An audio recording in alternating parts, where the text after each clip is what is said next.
Call my phone and say you need me, baby. Damn, Zeke. Did y'all hear that?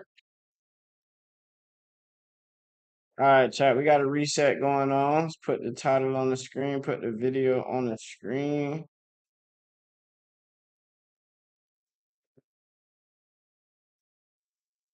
All right. We will be reacting to Trap Ross's video yesterday. We did not get a chance to react to it. Um, what's on the menu today? Chicken to the pub, so it's on sale right now. I added some bacon, so it's a bit more expensive, but you know what time it is. Let's get straight into the reactions. I love y'all. Let's get into it. Hey, L Love Roblox? Earn Roblox digital gift cards with Let's get straight Microsoft into it. Let's Rewards. get straight into it. Sign up for Microsoft Rewards and earn points for your everyday activities. Oh my gosh, folks, I'm not going to lie. I think we might have just witnessed the end of David. I think that the Oh my testimony that we God. just saw, the DNA evidence, the confirmation that the stains that were found in the garage, in the back trunk of the Tesla, were confirmed to be Celeste DNA. Now, Oh my I God. feel like really this was the end. I feel like I saw David kind of just really look the most defeated I've ever seen him so far. Damn. He really was non-reactive at a lot of points before this, but I would say that after some of this DNA evidence was brought up, it was the first time I've really seen him sort of like really slump down in his chair. I felt like even his sort of other lawyer, not Blair, but the other one that's kind of supporting her, I feel like even she was sort of moving her chair back to sort of shield him from being seen by the audience, because he looked a lot more uncomfortable. He was fidgeting a lot, rather than just being locked in on the screen like he was at other moments when damning testimony was being brought up. He was fidgeting around. He was kind of looking at the screen, looking down, scribbling in his notebook, sort of slumping down in his chair. He looked way more uncomfortable, and it looked like this was really affecting him as it was revealed that it was Celeste's DNA in all of these locations. You know, there was a lot of semantics, and I feel like David's lawyers, as Yo, yo, I yo. said earlier, look, they're doing their best to give him Hold a on. defense. It's a good moment to pause. I just ate some lettuce. So if I get sick, y'all know what happened. But chat this up. Hold on. I got you. I got a solo cam real quick. This up right here. Mm. I know it look like a behemoth of a sandwich, but you know what I'm saying? Ah! Uh-oh. Huh? Y'all ain't see that. All right, we chilling. All right, we back. We back. Everybody that's accused of a crime is innocent till proven guilty and deserves a decent defense. And they're doing the best. I'm not going to lie. They're probably being paid very well. They're doing their best. They're putting in work. Blair Burke is doing the best that she can. But the materials that she's working with are not really ideal. It's not a great situation. It's not a great hand that she's been dealt. And there is just really, really damning evidence. So I'm going to kind of take you through all my notes quickly. I have another video that should have gone up not long before this one came out, just with kind of everything that's been going on today. I'm going to hit you with those back to back, and I'm going to rush home, and I'm going to do an update on the YG situation, because I know everybody wants to hear about what's going on with YG. Maybe you don't care about that if you're only following the David trial. But We don't. anyway, what happened was pretty crazy, okay? So we came back after the lunch break. We saw kind of the DA speaking with Blair. Not the DA. I said, my bad. In my notes, sometimes I refer to David as D4 rather than, and it looked like DA there. No, David spoke with Blair after they came back after the break. Honestly, he seemed like he was in good spirits at the start. You know, there was maybe some semblance of, I wouldn't say a smile, but definitely he was kind of looking in good spirits when he came back after the lunch break. It looked like he was kind of on good vibes, and it didn't take long for that kind of smirk to get wiped off his face, to be completely honest with you, because it started off confident, but then we kind of continued on from this testimony from basically this lawyer who was kind of, basically had done a lot of the analysis of the cell site information, the GPS towers getting pinged in different directions, and, everything that was going on with kind of his car being moved around and taking these 3 trips to Santa Barbara, which I would have covered in my previous video. So I'm not going to go on about that.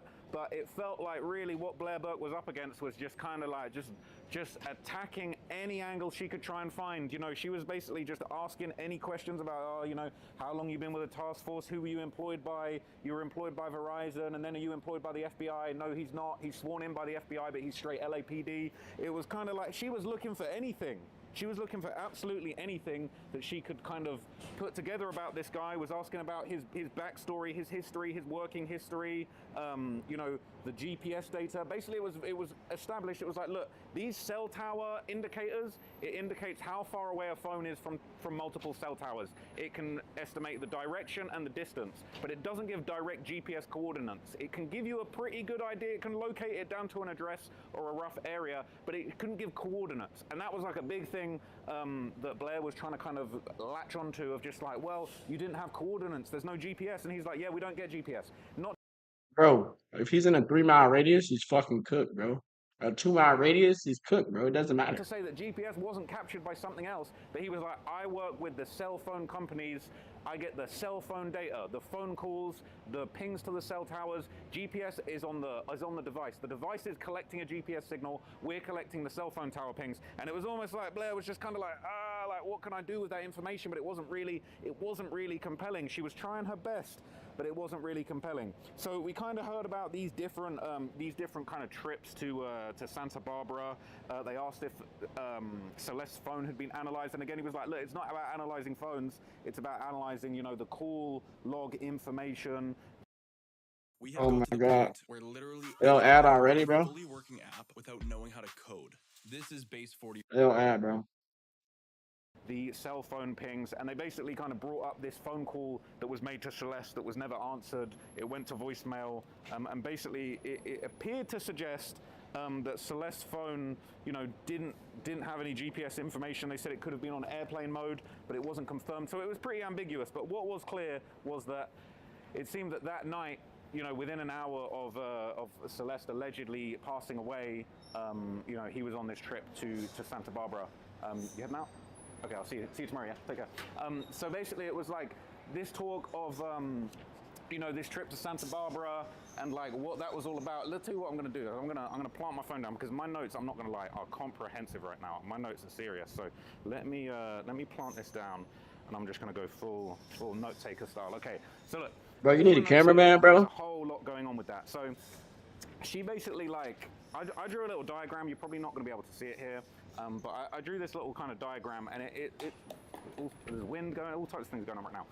I kind of drew this diagram, and it basically showed these sort of like coned areas where the cell towers basically ping, and where the phones kind of respond to those pings, and they lock into the cell towers. And it basically showed these sort of cones of like, imagine like a cell tower's here. It sort of showed the cone, the area that it pings, and then it would show like another cell tower, the area that it pinged, and then another one area that it pinged. It was almost like a Venn diagram located right into David's house.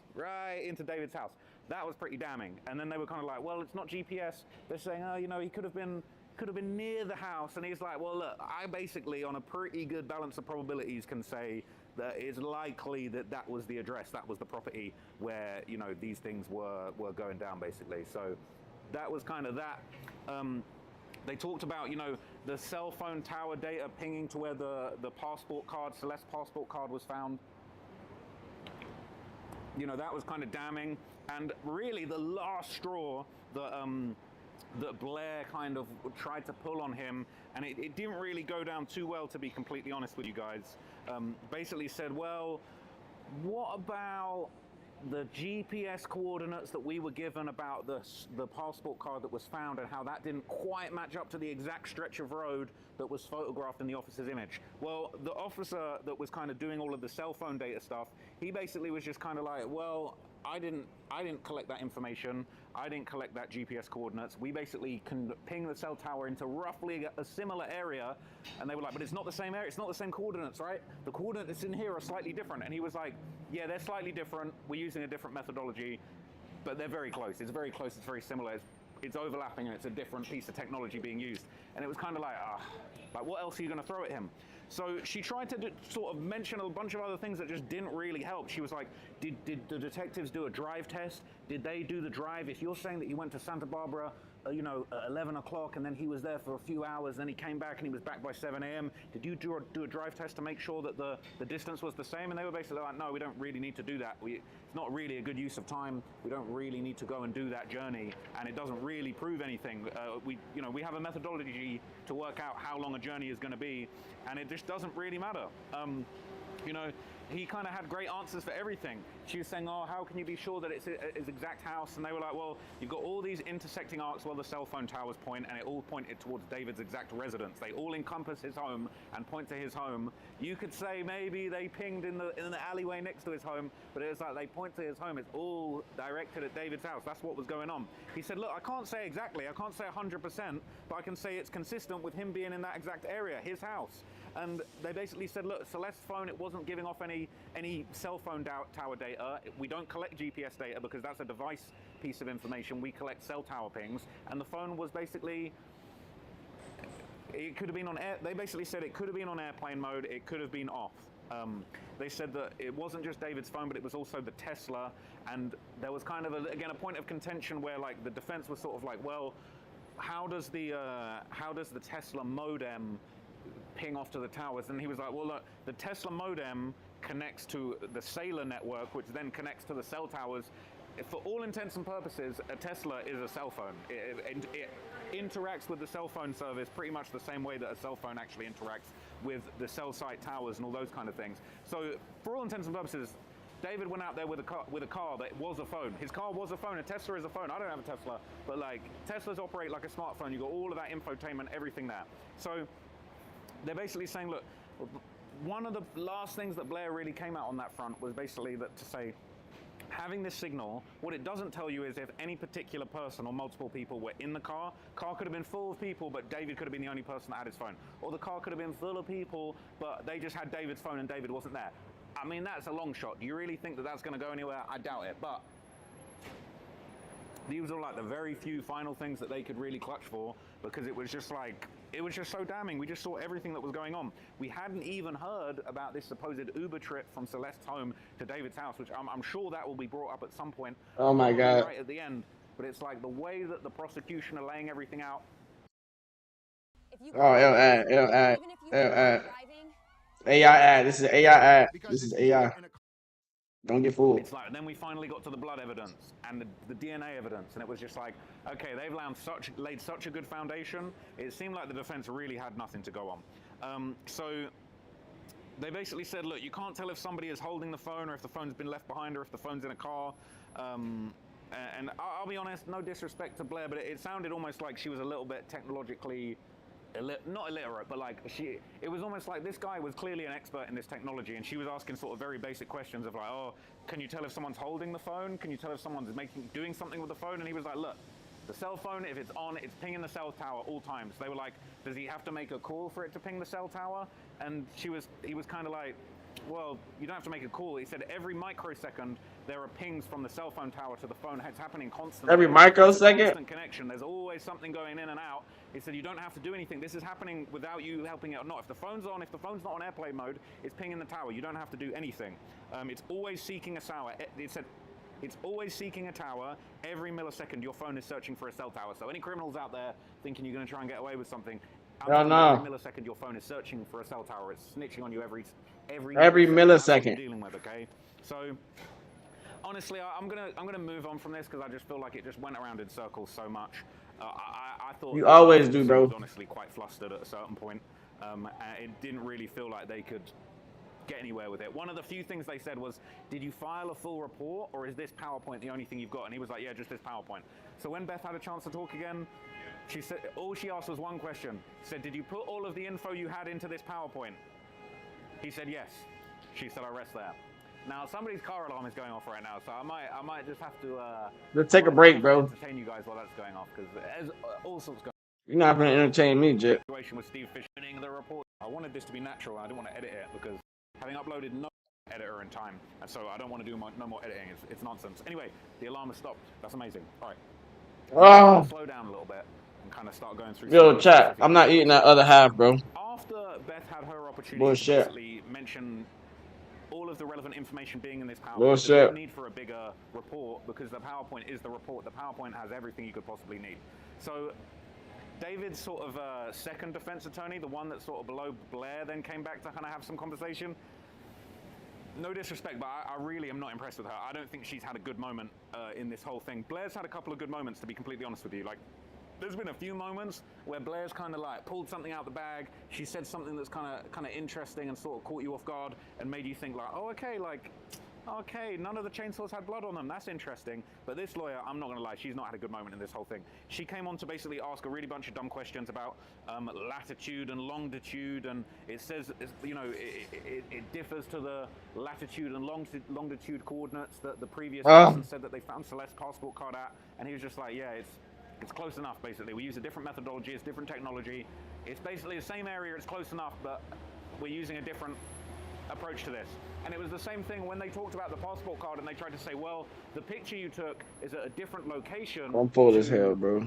Where you said the coordinates were. And he was like, yeah, but I used a different version of Google Maps. How long? The satellite imagery. 14 minutes it took me to get full, bro. It was kind of like, that was like a mic drop moment. It was like, oh, shit, like, what are you going to say to that?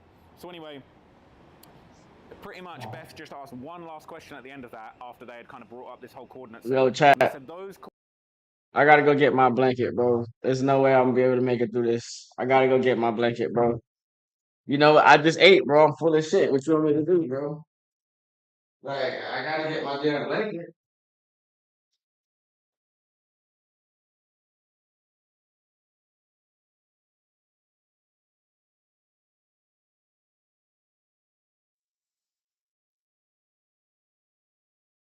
All right. All right. I'm good now. Let me get in position for y'all boys. Hey! You got a full stomach, bit. Stomach on 18 right now. Fuck a 10. Hey! I can't even move, bit. Coordinates that other officer logged were about where the passport card was found. Let's feel better. Nothing to do with your report, did it? And he said, yep, nothing to do with my report. And she went, yep, there you go. Hold on. Let's be wrong. Run that back. What are you going to say to that? So they had kind of brought up this whole coordinates thing. And they said those coordinates that other officer logged close enough about where the passport card was found. They said that had nothing to do with your report, did it? And he said, yep, nothing to do with my report. And she went, yep, there you go. Arrest there. That's it. Okay, that is it. So after that, that is when the most damning evidence came. She acting like she dropping the mic or something, bro. Name, but it was a woman from the LAPD crime lab. Basically, in the DNA unit, her job is to identify biological fluid like blood, DNA, saliva DNA, could be sweat, anything from the human body, could be human hair, could be any number of things, basically. Her job is to identify if something matches somebody else's DNA. She's got 18 years experience at the lab. She's been in the DNA unit 18 years. She's straight DNA veteran. Nothing but DNA she's dealt with her whole career. She was an absolute DNA veteran, okay? And she basically explained, look, I'm a DNA analyst. I do quality measures. We basically check everything. And her job is to basically ensure that the results that come from DNA unit are completely accurate. She was very, very professional, very on point. She was, I don't know if there are any more people that are more expert in DNA in the world, you could probably say. Bro, we get it, bro. Bro, this dude just yaps and yaps, bro. He just said the same thing fucking 8 times, bro. Check this out. I'm gonna show you how I like I run that shit back, bro. That's how you like, bro. An unintelligent person, bro. $18 for car insurance. Just say the same thing 8 times over and over and over and over. I'm gonna run this back 20 seconds. Just how many times did he see this? Very, very professional, very on point. She was. One. I don't know if there are any more people that are more expert in DNA in the world, you could probably say. She was. This the end of it, bro. Like an absolute world leader in this kind of stuff. Come on, bro. Keep going, bro. Please don't say it again. Real quick. Anyway, she basically explains that they generate documents every single step of the way. So everything they do with DNA, anything they do with these samples, it generates documents, it generates reports. Everything's documented. There's nothing that can really be messed with. The instruments and technology they use is what generates the report. So she made it very clear. It's not about me taking a look at something and deciding if it's DNA under a magnifying glass. She said, we feed these things into machines that tell us with a very high probability if DNA matches somebody else's. She went on to basically say that there's a whole internalized process for the LAPD crime lab crime lab. They have internal and external audits when it comes to how they do things. They adhere to the American national standards, the ISO requirements. It's an accredited lab, and it follows all the appropriate procedures. It's externally audited by DNA experts from outside. Every other year, they have independent reviews of their processes. It sounded like this is one of the most tightly controlled operations that you could possibly even have. It was very, very professional. She basically explained that, you know, for all casework, she makes sure that they follow the national protocols. There is a framework that is set for all of America. We got it. All have to follow it. All has to be at this high standard. Go. She has to basically make sure that everybody Go. has proper training. The lab is completely secure, so sheriffs and detectives can't just walk into the lab and come and mess with evidence or mess with what's there. It's an extremely secure location, and it's kind of very, very professionally managed.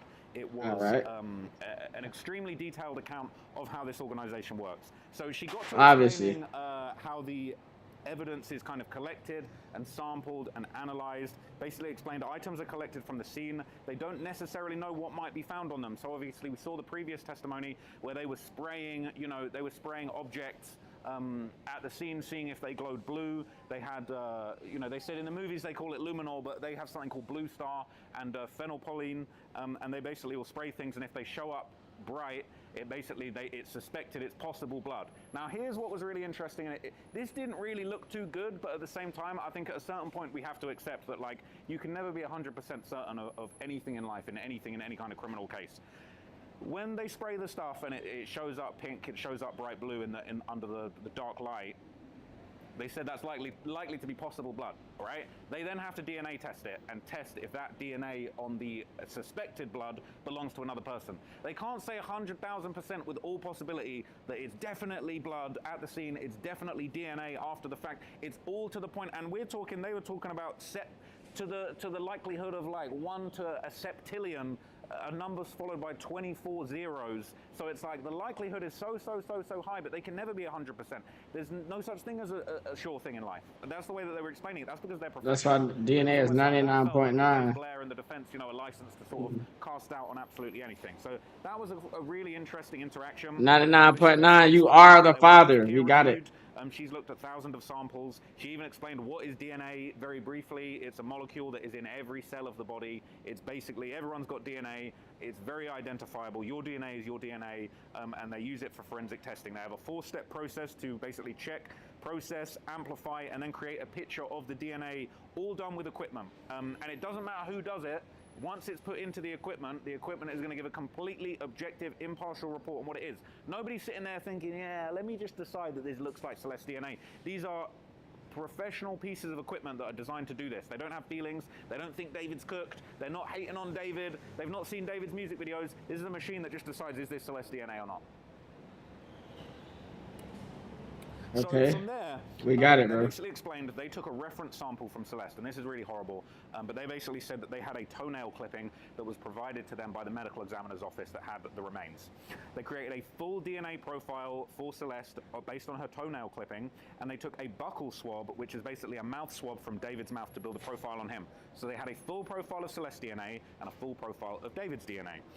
They took DNA samples from the Tesla, the back lower trunk. Okay? This is when David started looking tense. He's been very chill, just looking at the screen, not reacting too much. He's definitely in the mindset of, I don't want to react. I don't want to let people know how I'm feeling. This is when he started looking tense. He looked locked in. He was leaning forward. He was fidgeting. He was moving around. He wasn't quite slumping in his chair yet. That was when the evidence came out. But basically, they dropped the bomb on him. The blood's... well, this is the thing, right? They kept not saying blood. They were like, the stain in the back of the vehicle that shone bright when they sprayed it with these chemicals that was possible blood, that matched Celeste DNA. They weren't saying it was definitely blood. It was basically like they sprayed it. It was likely blood. We DNA tested it, and it belonged to Celeste. And the back of the car, the bottom trunk of the boot, we call it a boot. You call it a back trunk in the UK. Is that a bomb, bro? This stuff, okay? I would say at this point, I noticed David very subtly just kind of like pucker his lips. Like when that piece of information landed, I thought it was kind of like an admission, like I'm cooked, to be honest with you. When they said it was confirmed, they said exactly. They said that the DNA on that stain matched the profile for Celeste Rivas, and it was like, that's not cooked, bro. Yo, this dude is. I'm actually thinking he's. I'm actually thinking he's a. Just because they found DNA in the trunk of course it's gonna be DNA in the trunk of the car. She was in the trunk of the car. How is he cooked based off of there was DNA of her inside of the trunk of the car? What is he talking about, bro? But you could tell he was riled. You could tell that Oh, this was affecting him because this is the most damning stuff that we've seen so far. So from there, basically, he was kind of like tilting his head side to side, like,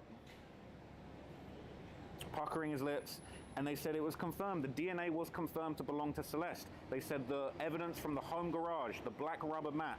David's fidgeting in his seat while this is going on. He's fidgeting in his seat, oh, he's kind of moving around like. Black Home Garage. Hold on, hold on, hold on, hold on, hold on, hold on, hold on. Run that back, run that back. I think that was pretty fucking important right there. Hold on. While this is going on, he's fidgeting in his seat, he's kind of moving around like. This is the most we've seen him move the trial. These were subtle movements. He's not doing it as animated as I am, but he's kind of like repositioning himself. That's the most we've seen him move. That's the best that I had to go on. They said that the black rubber floor mat that was in the garage that was covered in a huge luminous stain once they sprayed it with that material as it reacted, that was, possible blood. They confirmed in the courtroom that that was a match for Celeste DNA. So after that, it was just kind of like you could definitely see David kind of depressed a little bit. I felt like he kind of sunk down into his chair a little bit, and I'm sad to say, but Celeste's family was in the courtroom, and her parents were there, and I observed her mother looking like she was crying, and it looked like she was handed a tissue by somebody in the prosecution team. It was just obviously a horrific moment, not just for the family to just internalize how real this was, but also for David. The way that he was moving and shifting around, the little movements he was making, you could tell he was riled, to be honest with you. And I even think that the defense kind of were like, just sort of a little bit like, just trying to be like buddy. I'll tell you a little bit more about what the defense did in a minute. But at this point, it was Beth Silverman, the deputy district attorney, that was kind of grilling this DNA expert. So David kind of looked down at points, like puckered his lips some more, kind of like looked up, looked down, because previously he was dialed in on the screen, but this time he was kind of looking down. There were times he was sort of looking away. I felt like it was like, I don't know if he was pissed, I don't know if he was upset, don't know if he felt like he knew he was cooked. But it really, really was like the moment a lot of people have been waiting for. So I thought he looked more defeated than usual. From there, they basically said blood DNA was confirmed. The DNA was confirmed from those suspected blood stains at, I believe, 15 different locations, and they said that there was a likelihood of, I believe, 20 quadrillion in one likelihood that this DNA came from Celeste. And 20 quadrillion is 2 followed by 16 zeros. Damn. You can't say 100%, you can never say 100%, but we're talking about we're talking about quadrillions here, all right? Not millions, billions, trillions, all right? Quadrillions. There's a whole another level to this stuff. So David kind of kept on moving. He kept moving his head. He was looking over at the screen, then looking away, and then looking back. They said that the stain that was on the edge of the rowing machine in the garage, that matched Celeste to a 1 septillion likelihood. I don't even know how many zeros a septillion. Damn. They said that the stain on the Tesla charger plug matched Celeste's DNA. And at this point, Blair Burke started interjecting a lot. And basically said, I want on the record that she's reading this from a piece of paper. She's not saying this from memory. And the judge is kind of like, can you just say that you're reading this? Can you just tell them that you're referring to your notes? And she's like, I'm referring to my notes as I say this. And she continued. At this point, I feel like David kind of looked up a little bit frustrated. I don't know if he was frustrated with his legal team or the whole situation, but she just continued. Next blood stain, that match. Next stain that was suspected to be blood was a match to Celeste DNA.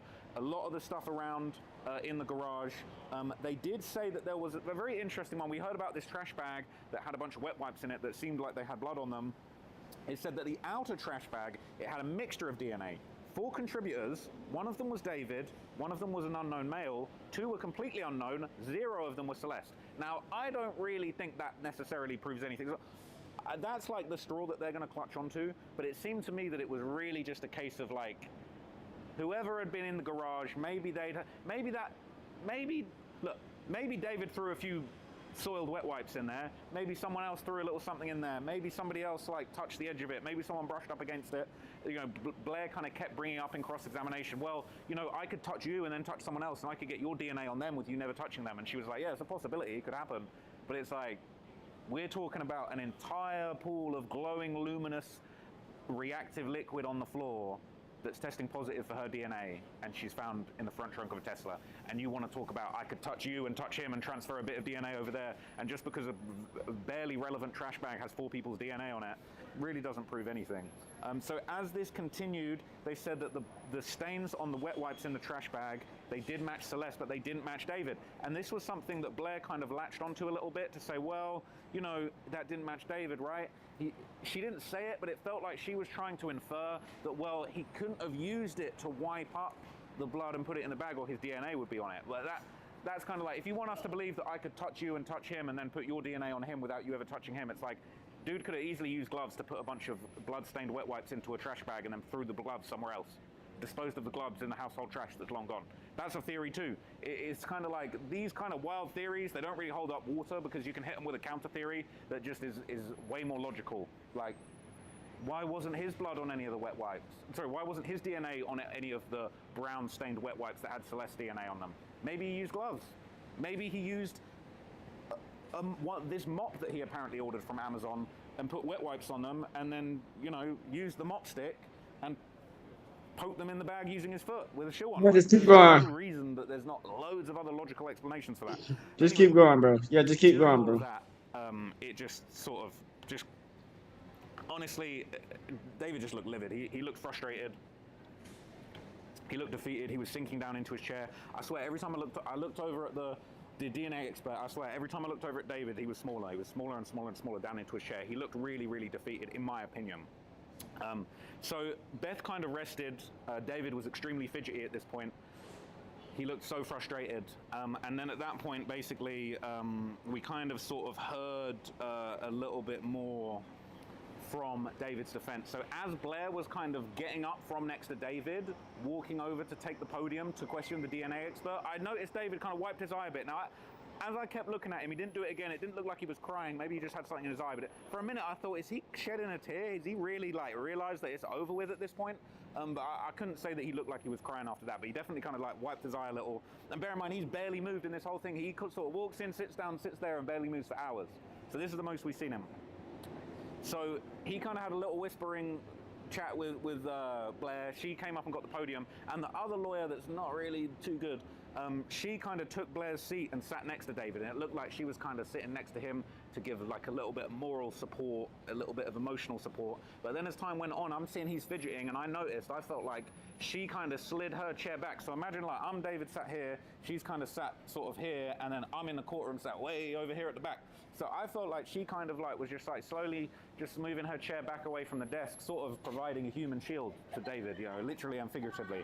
And it was harder to see him. I couldn't see him fidgeting. I couldn't see him doing what he was doing because this kind of lawyer had sort of taken a different position and just sort of gotten in the way. I thought that was interesting. I wonder if that's part of the defense sort of, you know, blocking him from kind of being seen going through an emotional moment.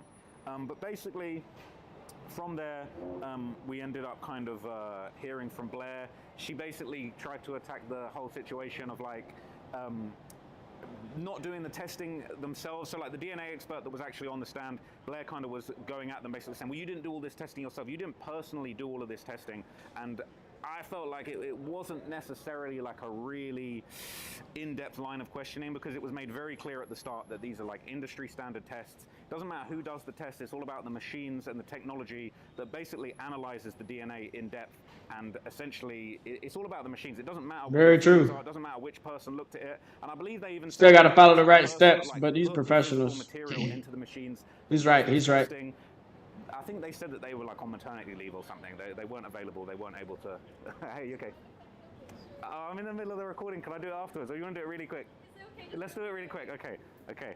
I'm still going to keep recording, but I'm going to take a picture really, really quickly. So yeah, come over here. We'll do it real quick. No, you don't have to. Bro. Oh, can we really trust what you're saying? And it was like, Yeah, I'm jealous. So what? yeah, we can. And she said, like, Blair said to her, like, you can't really speak to the handling of all the evidence. but like basically said like, did you ever speak with the detectives? And she was like, no. She's like, did you ever speak to the DA? And she was like, yeah, I spoke to the DA about scheduling coming here to testify at the hearing, and you know, just the sorts of things from my report that they would want to have. Basically confirmed, look, I'm not the person that analyzed this stuff. That person is on maternity leave, but it doesn't matter who puts it into the machine. We're all basically judged by these kind of American standards of exactly how this kind of testing should take place. So it really just shut down this argument that like, just because you didn't physically put this material into a machine, that somehow you're not qualified to testify. And then she kind of reiterated, look, I'm certified, I'm trained in biochemical analysis, and Blair kind of hit her with a really funny one, was like, do you have a qualification in DNA? And she was like, I've got a degree in like chemistry or biochemistry. And they're like, so no DNA qualification? She was like, I don't think there is no DNA. There's no bachelor's of DNA. Like, that's not a thing. This is probably the best qualification that you could possibly have for this kind of thing. And there really is kind of no way that, you know, there's really no way that like I could be more qualified. She basically was like, I'm the most qualified I could possibly be. There is no better qualification. There is no University of DNA. Like, I got a DNA degree from the University of Samoa. Like, what are we talking about here? So, and shout out to anyone that gets that reference. But anyway, I've been talking for a long time, man. You have. I feel like it's dusty out here as well. This downtown dust is not the one. You still got fucking So, 20 from minutes to there, go, bro. we basically heard that, like, Hey, bro, why you gonna say you've been talking for a long time if you're gonna continue to talk for 20 more minutes, bro? look, there's no DNA certificate. I'm the most qualified that you can be. I do. You already said that 8 times, this bro. type of analysis. I have to submit for recertification every year. Every year, people are checking that I'm actually good at my job. I'm not on nonsense, and I'm really doing what I'm supposed to be doing. And it was just kind of like, what more do you want from me? I'm the most qualified I could possibly be. I've been doing this DNA shit for 18 years straight. Like, I think at a certain point, Blair was kind of like, yeah. She was like, I'm in the California Association of Criminalists. I did a master's thesis on DNA. Like, Blair was like, have you ever been published? And she was like, well, my master's thesis on DNA extraction reports was published. Like, she did a master's thesis that was published on DNA extraction reports, which we're literally debating in the courtroom. And she was like, well, have you published anything about DNA in a journal since? And she was like, no. And it's like, yeah, because she's been getting busy working on real cases for 18 years straight, getting recertified every year. It was almost like every time she tried to attack her on something, it's like she had the perfect answer. She was like, well, do you have a degree in DNA? She was like, well, that's not a thing. And I've got a degree in biochemistry, which is like, encompasses everything you could possibly think to do with DNA. She basically did explain that she's testified in other courtrooms about this stuff too. She said she's testified in this courthouse before, in Long Beach and in Van Nuys, but not in the federal court. And again, it was this kind of thing of like, this isn't in the federal court either, but it was also sort of like, she's going to latch onto that. We're like, oh, but okay, I guess you're not so qualified that you've not testified in federal court before. Like, so, like, she's clearly a leading expert on this stuff. But they were just looking for anything they could. Meanwhile, David's over there just fidgeting, like, and I could barely see him because his lawyer basically got in the way, so I couldn't even see him at this point. Like, there was no more seeing him after that. So basically, she explained that she mostly has testified for the prosecution, but she was once subpoenaed by the defense side for testimony. But it didn't sound like that sort of ended up being anything substantial. I think she said that she was subpoenaed by the defense to give some evidence for a defense on a case, but then she ended up getting called to the bench by the prosecution in that case. That's sort of what she No, said. I didn't just almost fall asleep. She kind of went back and forth with Blair, who was sort of bringing things up. Like, it was getting really elementary to a point. She was like, you can't actually see DNA, right? Like, it's not a thing you can actually see. And it was kind of like, okay. You can't see it. While this was going on, Look at me. David, because the other lawyer was blocking him, but that lawyer that was blocking him was kind of sat there like this. I don't know if they were just getting comfortable or if they were praying. They looked a little bit like they were praying to me, because this was the lowest of the low, I would say, of the trial. And respect to those lawyers for doing their best with a completely foobar situation, but like A shit show of a case. like, brother, what are you gonna do? Like, that's Celeste's DNA all over the floor. It's all glowing. It's glowing all over the floor like a scene out of CSI, and it's in the back of the back of the trunk's full of her DNA. Bro, She. why are we even going? Why are we even taking this to trial, bro? Why are we? If I was David, bro, I wouldn't even take it to trial, bro. It's no point, bro. Just write your losses, bro. Just chalk this up as an L. Just move on, bro. Get your commissary together. It's over with, bro. Who else did it? And I think he had an accomplice, bro. As he said earlier, it was another dude's DNA in the trash. Who else DNA? Anybody in that house, bro? And I think that might have been his best friend that got arrested, bro. I know he lied to get his way out of it, but I know he had something to do with it. Especially they was on stream together shortly after, and he talking about what's that smell? And the best friend sitting there like this, reading the chat. Jit, you already know what that smell. You already knew what the smell was, Jit. Come in on, the bro. front trunk. Cell phone towers pinging off that. What's that smell? Like David and the Tesla right after the time of the murder. Then suddenly goes on this midnight trip. The only thing that was missing, I'm getting attacked by a bee again. Man, Who saw the man, I did. I can't remember what I was talking about where I got attacked. bro, From finish fucking talking, bro. But basically, from there, the lawyer did the praying hands. I didn't think that was going to help. She basically kind of defended herself, said, look, we basically, use DNA. You can't see it. You can't pick up a bit of DNA and look at it, but it's like we use it to identify the Yes, you genome. can, bro. Everybody has an individual DNA. The only time that your I'm DNA looking is at every time you someone look at else's is somebody if is you're DNA, identical bro. twins. Yes, family members might have similar DNA profiles. You might have some of the same markers, but basically they're saying, look, parents can share some markers, siblings, but they're not identical. They're shared, but they're not identical. Unless you're an identical twin, you're not going to have the same DNA. And I don't think there's any suggestion that there are any identical twins in this situation. So basically went on to say, look, you can't say how long DNA's been there or how it got there. And that was really the best argument that the defense could pull. They basically were like, look, you can't say how long the DNA's been there. You can't really say, like, if that, I think what they were trying to get at was like, oh, honestly, they didn't say it, but I felt like what they were trying to get at was like, maybe, Celeste had like done a really heavy workout, and like you can't prove that it's blood, right? It could be any type of DNA. Maybe it just could have been all over. Celeste's DNA could have just been all over the floor of the home gym, and in the back of the Tesla. Yo, what DNA? What other DNA would it be on the floor if it's not blood? What are they talking about? What do you mean by that, bro? It was kind of a real nonsense level argument, and it kind of trailed off. It didn't really go anywhere. It said you can't say how long DNA's been there or how it got there. And they said activity level is what they refer to when it's like how DNA actually got to a place. And they said DNA doesn't give you information other than who it belongs to. It doesn't indicate how it got there. It doesn't tell you how it got there. It doesn't tell you how many days or years or minutes it's been there. And while this is all going on, David was visibly fidgeting. I kind of caught a few glimpses of him around his lawyer, and I would say he was fidgeting a lot continually. I've written it in my notes over and over, and David keeps fidgeting. So she basically, she says kind of, Blair kind of went down this line of questioning and said, oh, if I touch this podium, I leave my DNA on it, right? And it was sort of like, yeah, they didn't say this, but you're thinking like, yeah, but if you sprayed it with Blue Star, it's not going to glow. It's not going to glow, is it? That's blood. But it was like, oh, I could put my hand, so I've left DNA there. That, like, right? Like, there's other ways of leaving DNA there. And basically she said, look, yes, secondary transfer, it could go from one person to another.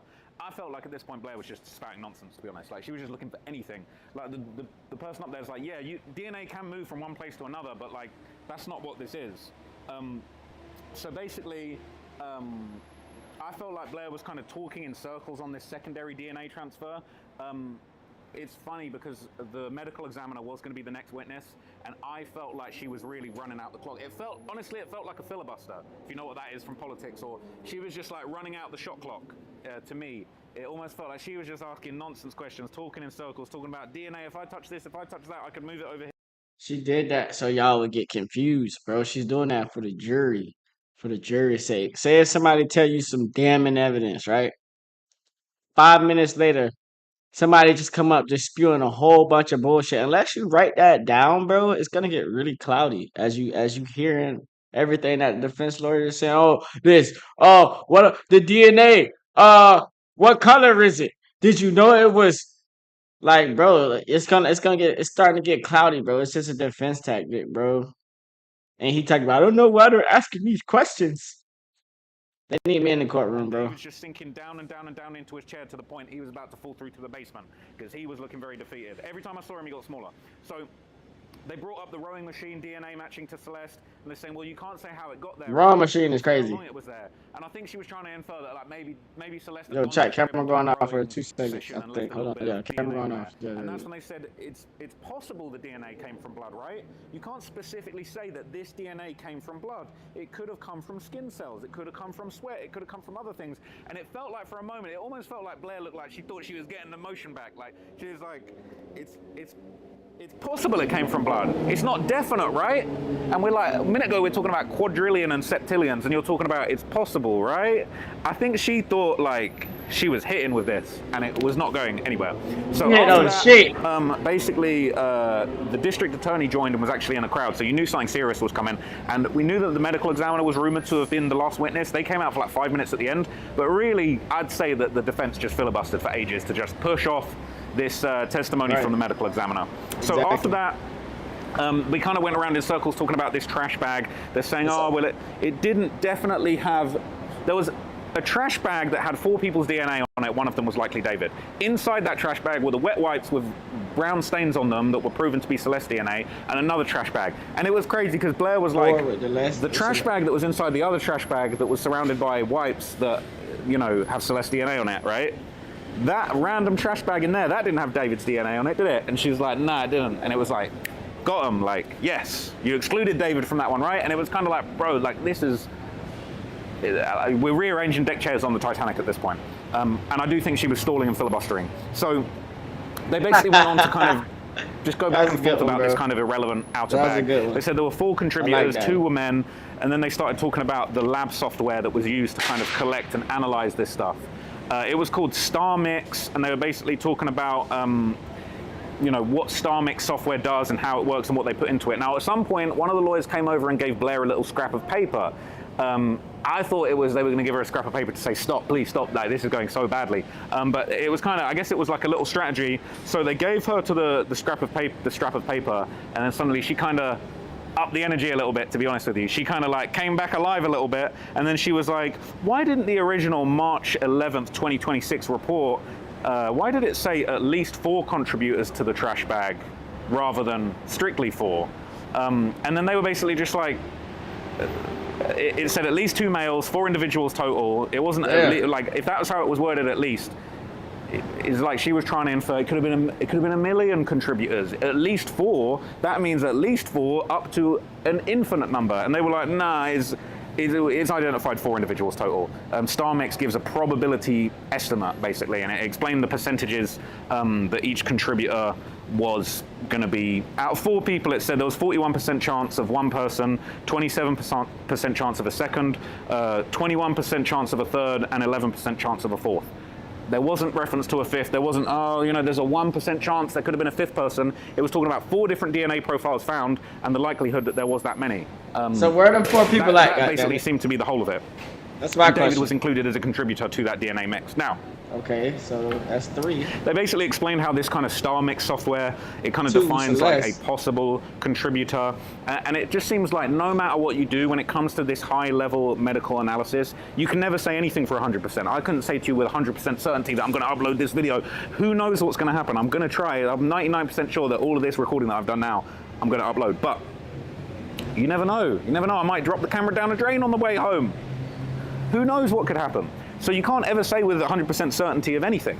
So if you drop the camera down the drain, you don't want it that bad. She basically just started explaining things in very simple terms. She's like, as an analyst, I use my knowledge to determine, like, what the information that I've read from this technology is. She basically said, look, I can take a conclusion from this. If the software tells me that there is a, like, 6 pentillion, what was it they said, septillion, likelihood of something being the case, she basically said, look, as a professional, I can take the likelihood statistic that the StarMix software has generated and give you a conclusion.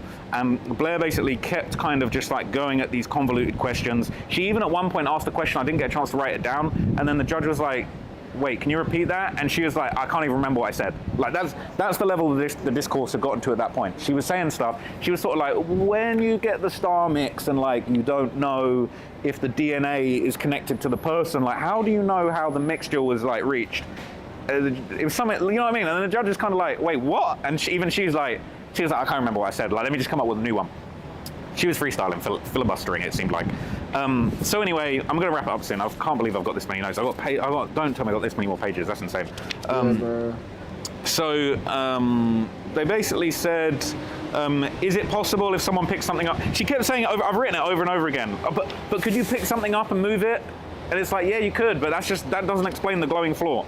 Anyway, from there, she said, some samples didn't have enough material to get a DNA sample. And again, this seemed like it was almost like a gotcha, but then when you forget all the other evidence that's been proven, they were like, that third row of the Tesla that had a big glowing stain on it, that one was inconclusive, right? And she was like, yeah, that third row of the Tesla where it looked like the side panel and they'd sprayed it with Blue Star and it glowed up a bunch. For a minute, it looked like, oh, Celeste had been stabbed and then forced into the corner of the back of the Tesla. They basically said, yeah, we didn't find enough DNA on that section of the car. We didn't find enough. We couldn't do anything with that. And it was kind of like, you ain't really got him. It ain't a got him kind of moment. They basically said, look, there were other places, other stains, that they had insufficient cells to run the test. It wasn't a case of it was proven not to be Celeste DNA. It just said in whatever they collected in those areas, there was not sufficient cells to determine who it was. That was it, all right? Still showed up blue on the, still glowed up on the Blue Star, still was possible blood, but when it actually came to taking that and putting it in the machine and finding out whose DNA it was, they were just like, look, that third row, couldn't do it. The back trunk under the liner, confirmed Celeste blood. So what more do you want? Just because it's not in the third row, that doesn't disprove anything. So when Beth got up, she kind of like really just tried to shut this down. She was like, look, what's the difference between possible and probable, right? You could say like, probable is like, you look at the septillion likelihood and you say, yeah, it's pretty probable, it's likely, all right? Possible is like, anything's possible, right? Anything's possible, could be anyone. Anyone could have picked up Celeste's DNA and planted it in David's trunk to annoy him and to set him up. Yeah, it's possible, but what's probable is that she was murdered and stuffed into the car in the garage. She was dismembered in the garage. We don't know where she was murdered yet. But anyway, I'm running on fumes now. Garage. Some way. In the garage. What I thought it was? No, it's not. I thought I had more drink. I don't have any drink. I've got like one little dribble. This is the amount of Mountain Dew that I've got left. I've got to finish the video on this. I'm getting done with. I'm about done with Chop My Ross, bro. He gonna keep taking breaks and shit. I don't think he got more. I don't know. I don't think he got more information from me, bro.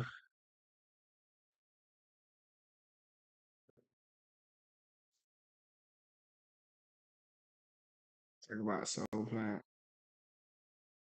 Job Corps is a program where they'll give you free residency. What's this? The trap. I did not click on the trap. In the garage. She was dismembered in the garage. We don't know where she was murdered yet. But anyway. Right, come on, bro. The likelihood that this is likely, okay? Alright. He not talking about shit, bro.